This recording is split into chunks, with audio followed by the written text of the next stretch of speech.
ఈ దేశంలో ఏర్పాటు చేసుకోవాలి. మనమందరము రాజ్యాంగానికి లోబడి పరిపాలన కొనసాగించాలి.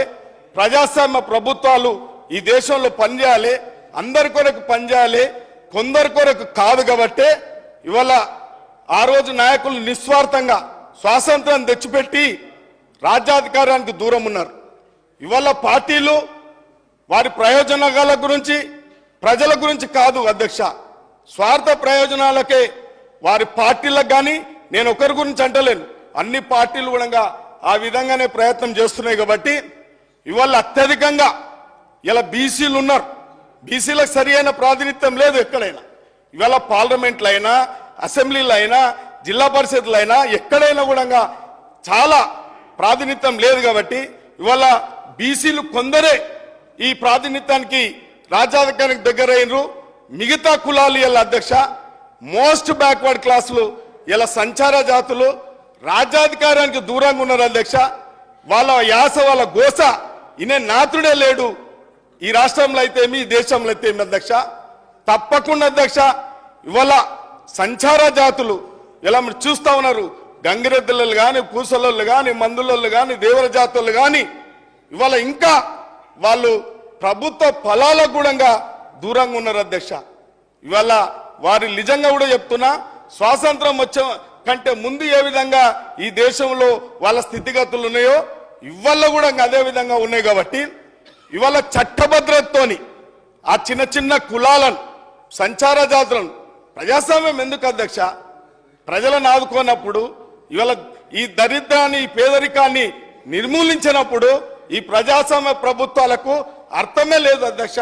తప్పకుండా ఈ యొక్క చిన్న కులాలను, ఈ సంచార జాతి కులాలను కూడా ఒక చట్టభద్రత ప్రభుత్వాల బాధ్యతగా చట్టభద్రత తీసుకొచ్చి వారిని కూడా ఆర్థికంగా, రాజకీయంగా, సామాజికంగా అన్ని విధాల కూడా ఆ కులాలకు కూడా ప్రాతినిధ్యాలకు కల్పించినప్పుడే నిజమైన ప్రజాస్వామ్యం అధ్యక్ష.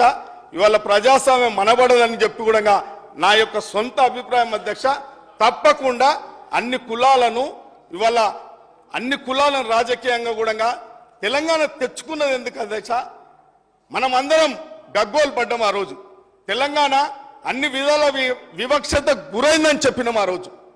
ఇలా తెలంగాణ వస్తే ఆర్థికంగా, రాజకీయంగా, సామాజికంగా మన తెలంగాణను అభివృద్ధి చేసుకుందామని చెప్పి ఎన్నో ఉద్యమాలు వచ్చినాయి అధ్యక్ష. ఇవాళ అక్కడ ఉన్నళ్ళు కూడా ఉద్యమాలు చేసిరు, చేయలేదంటందుకు వీళ్ళదు. కానీ తెలంగాణ లక్ష్యమైంది అధ్యక్ష. తెలంగాణ లక్ష్యమైంది అందరినీ సర్వతోముఖాభివృద్ధి వైపు, ప్రగతిలో మన అందరినీ, అన్ని కులాలను అందరినీ కూడా తీసుకోవాల్సిన బాధ్యత ఉంది. ఏ కులం, ఏ మతం అనేది కాదు. ఇలా అందరిని కూడా సమానంగా చూసినాడే ఈ పార్టీలకు మనుగడ ఉంటుంది. ఎప్పుడైనా మార్పు రాక తప్పదు అధ్యక్ష. ఎప్పుడైనా ప్రజాస్వామ్యంలో మార్పు వస్తూ ఉంటుంది, తప్పకుండా మార్పు వస్తుంది. కాబట్టి ఈ యొక్క ప్రభుత్వం కూడా ఈరోజు నేను కూడా ఇక్కడ మాట్లాడగలుగుతా ఉన్నా అంటే ఒక మార్పు. నేను ఒక సామాన్య కుటుంబం నుంచి వచ్చిన ఒక రాష్ట్ర ముఖ్యమంత్రి వర్యులు వారు ఆ రోజు ప్రతిపక్షంలో ఉన్నప్పుడు నన్ను కూడా చేరదీసి ఇవాళ ఒక రజక కమ్యూనిటీకి చెందిన వాడినైనా నాకు ఒక మాట ఇచ్చి ఇవాళ మీ ముంగల ఈ శాసనసభలో మాట్లాడే అవకాశం ఇచ్చిండు. కాబట్టి ఇటువంటి ఆనవాయితీ రావాలి అధ్యక్ష, ప్రతి పార్టీలో రావాలి అధ్యక్ష. ఒక్కరోజు అధికారంలో ఉంటే విచ్చలవిడే ఒక కుటుంబమే, ఈ కుటుంబం